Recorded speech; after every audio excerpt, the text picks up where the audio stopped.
So hello students, welcome back. Let us now discuss a very important topic from the MCQ point of view, students. A very important topic, the posterior triangle of the neck. Posterior triangle of the neck. Okay, we'll start with the posterior triangle. Now that you know the subdivisions of the triangles, let me just quickly draw this subdivision and then we start with the posterior triangle of the neck. Okay, students, have a look at this. We draw a small face here because we need the neck now. You know this. Practice this, huh? Practice drawing this. That's the body of the mandible. That's the ramus. That's the angle of the mandible. That's the mastoid process. This is the sternocleidomastoid. Okay, I need an eraser here. What's this? That's the trapezius. That's the midline of the neck. This is going to be the clavicle here, right? That's the clavicle. Fine. So we draw a line from the angle to the mastoid process. That becomes the neck. So this is the anterior. That's the posterior triangle. This posterior triangle was further subdivided into two triangles, the occipital and the supraclavicular triangle, by the inferior belly of omohyoid. We'll see that later. Now, these are the boundaries of posterior triangle. So what are the boundaries, students? Anteriorly is the sternocleidomastoid, posteriorly is the trapezius, below is the clavicle. So that's the posterior triangle. Boundaries. Understand the floor of the posterior triangle. Very important from MCQ point of view. The floor of the posterior triangle from above downwards. Let me tell you like this. From above downwards is formed by. Okay, have a look. The first muscle here, the first muscle lying in the floor is known as the semispinalis capitis. This begins from the vertebrae, cervical vertebrae, to the from the spines to the occiput. Capit to the capit. So semispinalis capitis.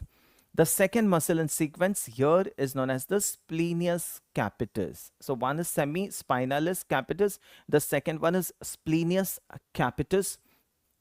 The third muscle here, I'll draw with a different color so it will be easy for you to identify, to understand. Okay. So the third muscle here is known as the levator scapulae. Levator scapulae. So the first muscle, semispinalis capitis. The second muscle is splenius capitis. I'll label this. Just 2 minutes.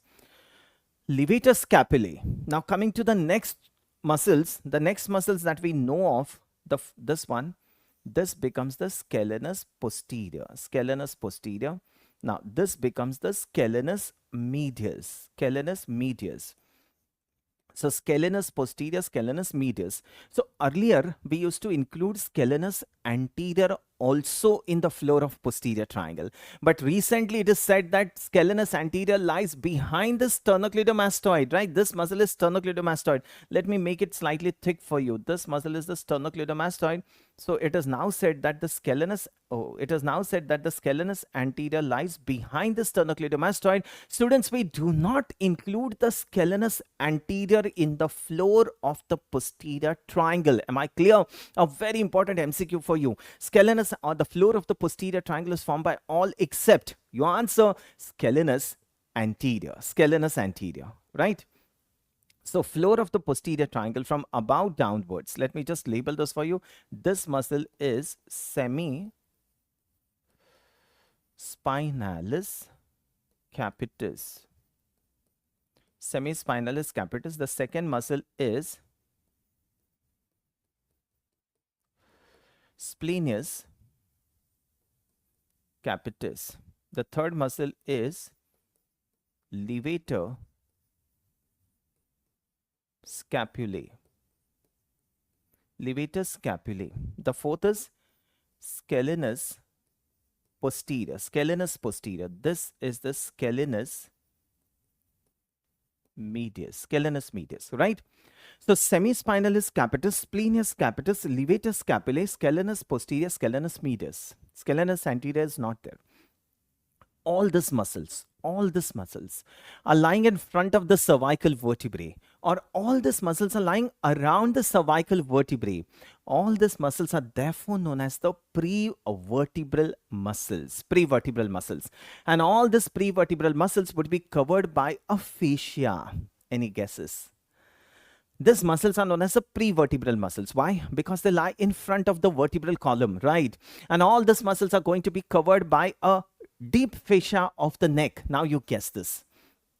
Simple, eh? It's simple. It's in front of the vertebral column. What do you call this as? The prevertebral fascia. Prevertebral fascia. So all these muscles would be covered by the prevertebral fascia. Students, can you tell me if these muscles are lying in the floor of the posterior triangle, if these muscles are covered by the prevertebral fascia, where would the prevertebral fascia come to lie for the posterior triangle? Any guesses? Floor.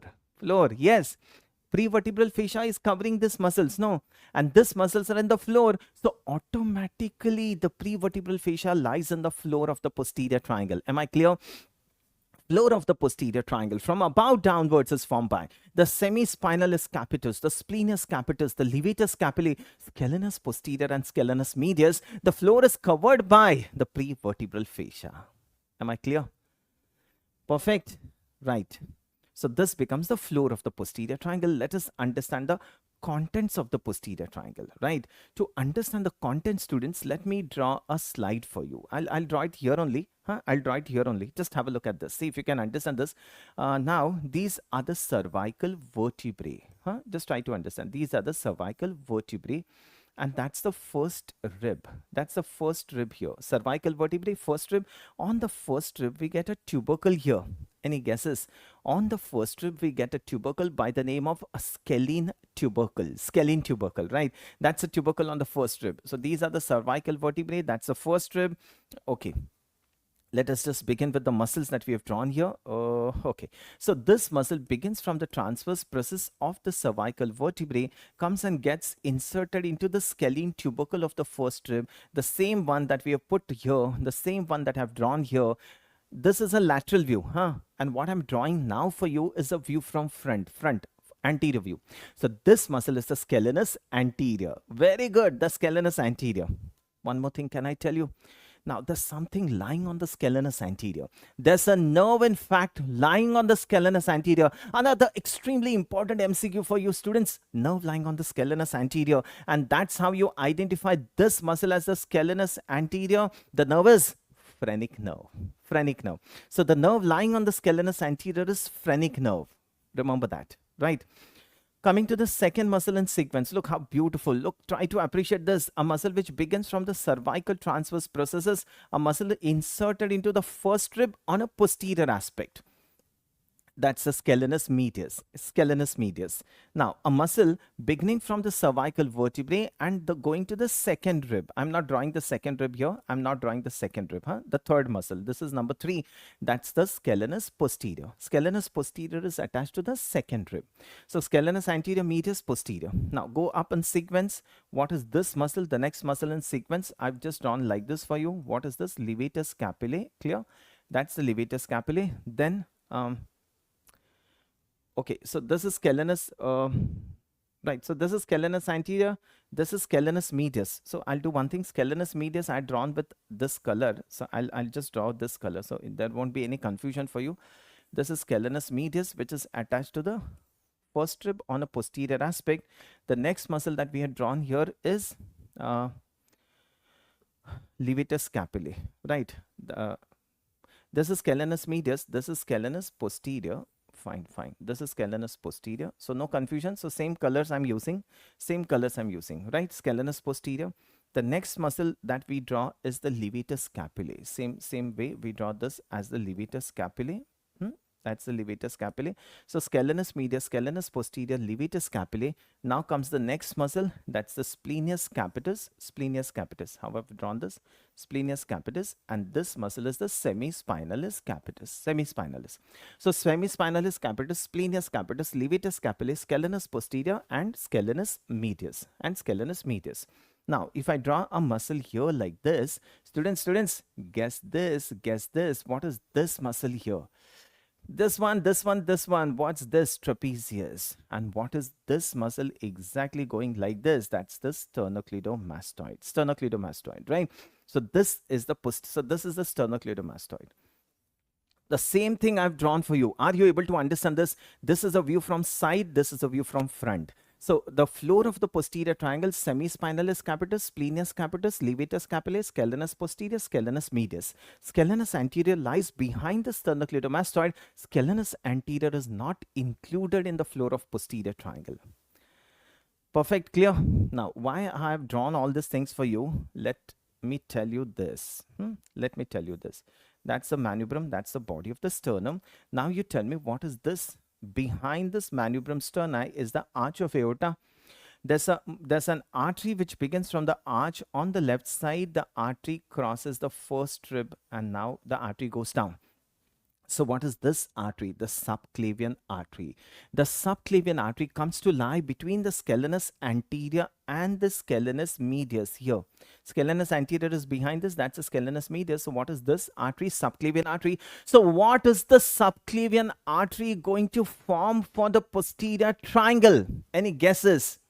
The subclavian artery begins from the arch on the left side, goes behind the scalenus anterior, comes between the scalenus anterior and the medius, and that's how the subclavian artery becomes a content of the posterior triangle. Are you able to understand? Now we have discussed the boundaries, we've discussed the floor. I'm now telling you the contents of the posterior triangle. The first content is the subclavian artery, which lies between the scalenus anterior and the scalenus medius. The subclavian artery, after it crosses the first rib, what is this now? This now becomes the axillary artery. So this much is the the subclavian artery. And this subclavian artery is divided into three parts. By whom? Scalenus anterior. Scalenus anterior. You can see the scalenus anterior. Behind the scalenus anterior goes the subclavian artery. It goes behind the scalenus anterior, right? And this scalenus anterior is going to divide the subclavian artery into three parts. This is the first part. Behind the muscle is the second part, and that's the third part of the subclavian artery. Just remember, subclavian artery is divided into three parts. By whom? The scalenus anterior muscle. Clear? Understanding now? Very good, very good. You're all excellent students. Yes. Now, there's something else. This is C5, this is C6, this is C7, C8, and T1. And look who's come here. Look who's come here. That's the brachial plexus. That's the brachial plexus. Like this. So, the brachial plexus comes to lie between the scalenus anterior and the scalenus medius. What's that? Brachial plexus. So when we are discussing the contents of the posterior triangle, number one is the subclavian artery. Number second is the brachial plexus. Brachial plexus, it comes between the scalenus anterior and the medius. I've just drawn it here for your understanding. Okay. So one is subclavian artery, second is brachial plexus. That's the content. The third most important content of the posterior triangle. And look at this, students. Look at this. This is a nerve, and this is a nerve. I'm just drawing it like this. I'm just drawing this like this. This is a very, very important MCQ as far as posterior triangle is concerned. This is a nerve which lies on the levator scapulae. This is a nerve which lies in the posterior triangle. It becomes the content of the posterior triangle. Any guesses? Any guesses? Now, this is the nerve which first supplies the sternocleidomastoid. Students, understand? It first supplies the sternocleidomastoid. Now it comes in the posterior triangle of the neck. It now lies on the levator scapulae, and it is now going to supply the trapezius. Have I not told you this nerve? The nerve which supplies the sternocleidomastoid and the trapezius. Who's that? The spinal accessory nerve. Spinal accessory nerve. Lies on which muscle? The levator scapulae. So that's the spinal accessory nerve which lies on the levator scapulae, and this is the most important content of the posterior triangle. It is very superficial. The nerve is very superficial. It lies on the levator scapulae. And why is it so important, students? In this posterior triangle of the neck, we get large number of lymph nodes. We get plenty of lymph nodes in this posterior triangle, and these lymph nodes are matted in tuberculosis. They become very hard in tuberculosis. Now, this spinal accessory nerve being very superficial, it gets entangled, it gets caught within this lymph nodes. Now, a surgeon is removing a lymph node. A surgeon is doing an excision biopsy. So, as the surgeon is dissecting a lymph node, the spinal accessory nerve is caught within the lymph nodes, and the spinal accessory nerve is accidentally damaged. right? So students, can you answer this MCQ? Damage to the spinal accessory nerve in the posterior triangle of the neck leads to paralysis of which muscle? Come on. The MCQ is open to all of you. Can you answer this? Damage to the spinal accessory nerve in the posterior triangle of the neck leads to paralysis of. What are you saying? Sternocleidomastoid and trapezius. Yes, what are you saying? Yeah. What did you say? Trapezius alone. Yes. Can you tell me why? So, suppose if we cut this nerve in the posterior triangle of the neck, a surgeon cuts this nerve in the posterior triangle of the neck. Which muscle is affected?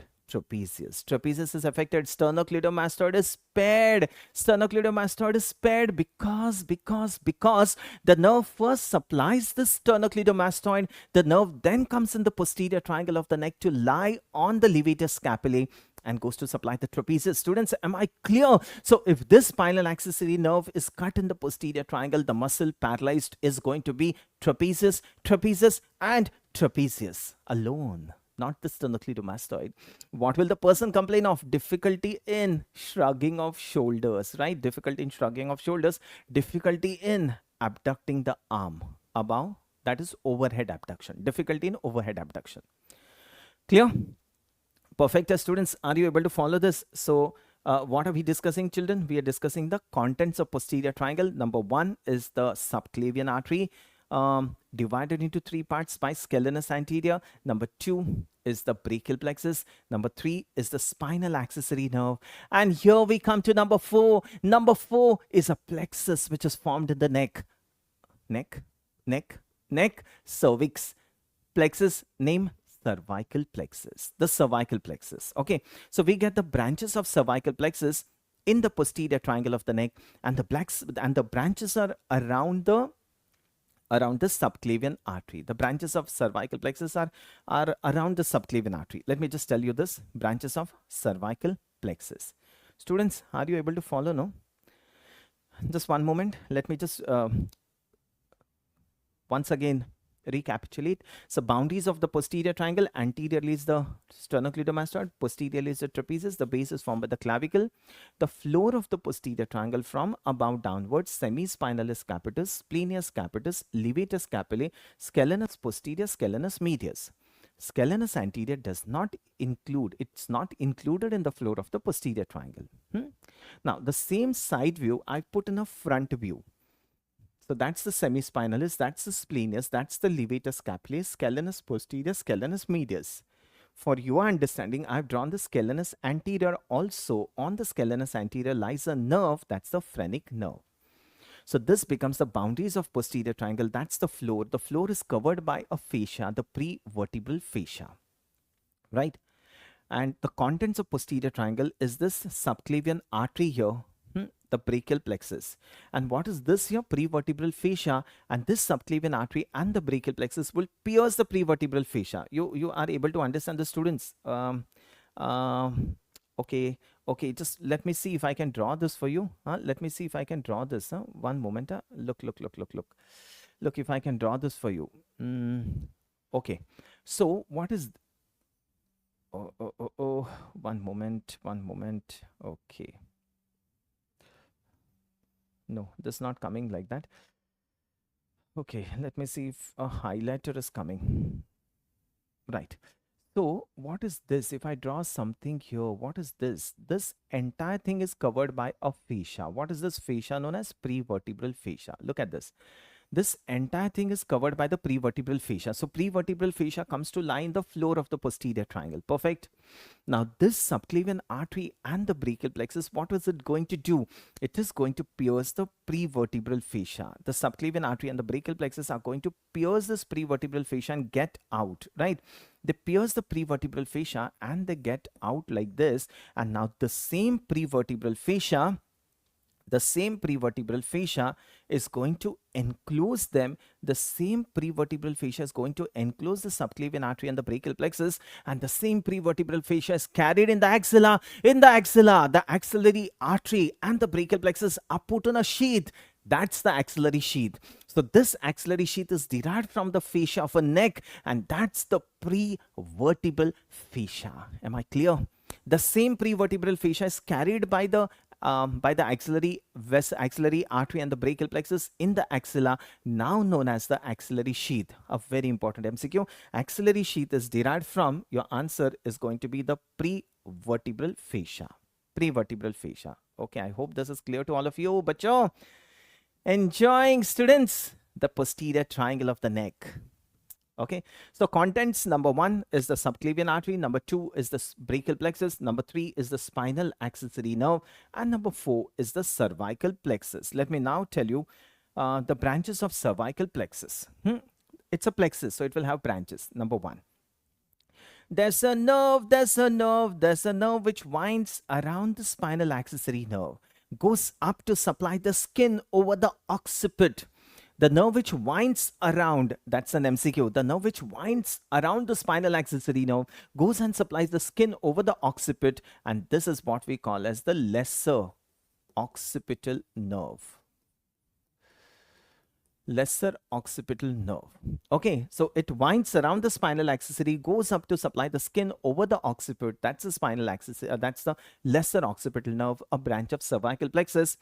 Second is the nerve which comes here and which supplies the skin over the angle of mandible. It supplies the skin over the angle of mandible, and this is what we call as the greater auricular nerve. We know this, right? Skin over the angle of the mandible is supplied by greater auricular nerve. That's a branch of cervical plexus. There's a nerve which goes transversely in the neck and divides into two. Transverse in the neck, cervix, supplies the skin, cutaneous. What do you call this as? Transverse cervical cutaneous nerve. Transverse cervical cutaneous. And the last nerve goes above the clavicle, the last nerve goes above the clavicle and divides into three. What is this known as? The supraclavicular nerve. That's the supraclavicular nerve. So this is the transverse cervical cutaneous, and that's the supraclavicular nerve. So this becomes the contents of posterior triangle. One, let me just tell you, one, subclavian artery is clear. Second is the brachial plexus. Third is the spinal accessory nerve which lies on the levator scapulae. Fourth are the branches of cervical plexus. In that, number 1 is the lesser occipital, number 2 is the greater auricular, number 3 is the transverse cervical cutaneous, and number 4 is the supraclavicular nerves. And the last content of posterior triangle is going to be an artery which is seen here, an artery which is a branch of external carotid. That's the occipital artery. Occipital artery. It's a branch of external carotid. Fine. Let me just put this on the paper, students. Contents of posterior triangle. Let us just put this on the paper. Contents of posterior triangle. Number 1. Contents of posterior triangle. Number 1 is subclavian artery. Subclavian artery. Second is the brachial plexus. I'm writing in short, brachial plexus. Third is the spinal accessory nerve. That's number 11. Lies on which muscle? Levator scapulae. Fourth is the cervical plexus. Cervical plexus. And what are the branches of cervical plexus? I'll just mention this for you. Branches of cervical plexus. One is the lesser occipital. Lesser occipital. Second is the greater auricular. Greater auricular. Third is transverse cervical cutaneous. And the fourth is supraclavicular. Supraclavicular. Okay, so lesser occipital, greater auricular, transverse cervical, and the supraclavicular. These are the branches of cervical plexus. And the last content is occipital artery. Occipital artery. Am I clear to all of you? So this becomes the contents of posterior triangle of the neck. The most important content is spinal accessory nerve, lies on the levator scapulae, and if we damage the spinal accessory nerve in the posterior triangle of the neck, the muscle affected is trapezius alone, not sternocleidomastoid, only trapezius. I hope I'm clear to all of you. Just one last thing. Boundaries are clear, floor is clear, Floor is covered by prevertebral fascia, that's clear. Carried into the axilla as axillary sheath. I hope this is clear. Then contents, you've understood. What is left? What is left now? Roof, roof. What is left is the roof. Roof is left. Have a look at this now. So, just have a look at this. So these are the branches of cervical plexus. Number 1, that's the lesser occipital. Number 2 is the greater auricular supplying the skin here. Number 3 is the transverse cervical cutaneous. And number 4 is supraclavicular nerve. So this becomes the branches of cervical plexus. We have seen this before. So that's the posterior triangle of the neck. This is the scalenus medius. That's the scalenus posterior. That's the levator scapulae. Okay, this is the semispinalis capitis, and splenius capitis, and that's the semispinalis capitis. Semispinalis, splenius, levator scapulae, scalenus posterior, scalenus medius, and what's this small muscle? Scalenus anterior, which lies behind the sternocleidomastoid. What are you seeing between the scalenus anterior and medius? That's the brachial plexus, and there would be the subclavian artery also. On this levator scapulae would lie a nerve. What is this nerve here? The spinal accessory nerve that would lie on the levator scapulae. Clear to all of you? Okay, so this is the posterior triangle. You can see here, that's the posterior triangle of the neck. That's the spinal accessory nerve which is seen here. Perfect, clear. Now just try to understand this. See here, see the slide. This is the scalenus anterior muscle. And how do I know this is scalenus anterior? I can see a nerve here. Look at that. You can see a nerve here. That's the phrenic nerve. Phrenic nerve which lies on the scalenus anterior. That's the brachial plexus subclavian artery. So behind this is going to be the scalenus medius. That's the sternocleidomastoid. That's the trapezius. That's the trapezius. I'm so sorry. That's the trapezius. That's the sternocleidomastoid. That's the clavicle. So that's the posterior triangle of the neck. Clear? So understand in all different views. The last thing to understand is the roof of the posterior triangle. Now this is a section, students. This is a section. If you can tell me what is this muscle? That's the trapezius muscle. That's the sternocleidomastoid muscle. Now this fascia in red, this is the deep cervical fascia. This is the investing layer of the deep cervical fascia in red. Now deep cervical fascia will take as a separate topic. Now this investing layer of the deep cervical fascia begins from the spines of the cervical vertebrae. It goes laterally. It gets this muscle here. That's the trapezius. It splits. It encloses the trapezius muscle. Look at this red. Encloses the trapezius muscle. Now comes here. Now this fascia is going like this, like this, like this. So what is this fascia going to form? See, this is trapezius, this is sternocleidomastoid. So what is this area? Posterior triangle of the neck. So it is going to form the roof of the posterior triangle of the neck. Comes here, gets this muscle, sternocleidomastoid, encloses the sternocleidomastoid. Now goes like this, like this, like this, forms the roof of the anterior triangle. Comes in the midline, joins with the fascia of the opposite side. Clear? Look at this. Once again, look at this slide. This is a very important slide. A section through the neck. That's the trapezius muscle. That's the sternocleidomastoid muscle here. So what is this area going to be? The posterior triangle of the neck. This is the anterior triangle of the neck. This is the midline of the neck. Midline, right?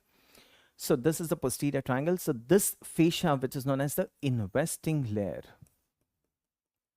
Investing layer of the deep cervical fascia. Investing layer of deep cervical fascia begins from the spines of the cervical vertebrae, encloses two muscles, trapezius and sternocleidomastoid. It is going to form roof for two triangles. This is the posterior triangle and that's the anterior triangle. It forms roof for these two triangles. So roof for the posterior triangle is formed by investing layer of the deep cervical fascia. Clear? So that's, see, these are the boundaries. You clear enough, students? Are you able to follow this? Now, what is this sternocleidomastoid and what is this trapezius? So this becomes the boundaries. What are these muscles? This becomes the floor of the posterior triangle floor. And you can see this yellow colored fascia which is covering the muscles on the floor. That's the prevertebral fascia. So this yellow is the prevertebral fascia which covers the floor of the posterior triangle. And this roof is formed by the investing layer of the deep cervical fascia. So students, can you tell me what is the space? What is the space occupied by? This is the space, right? So this is the floor, this is the roof. So this is the space which is occupied by the contents of the posterior triangle, the contents. Are you clear? Are you clear, students? Are you clear? So these are the boundaries. That's the floor. The floor is covered by prevertebral fascia, and that's the investing layer, which is going to form the roof between the investing and the prevertebral fascia. This space is filled by the contents. Contents: the subclavian artery, the brachial plexus, the spinal accessory nerve, the cervical plexus, and finally the occipital artery. I hope, students, I'm very clear with the posterior triangle, with the contents, with the boundaries, with the floor, with the roof of posterior triangle, and a very, very important MCQ that you get on the posterior triangle of the neck. Is this clear to all of you? Thank you so much, students. Thank you for your patient listening. In case of doubt, do get back to me. Thank you.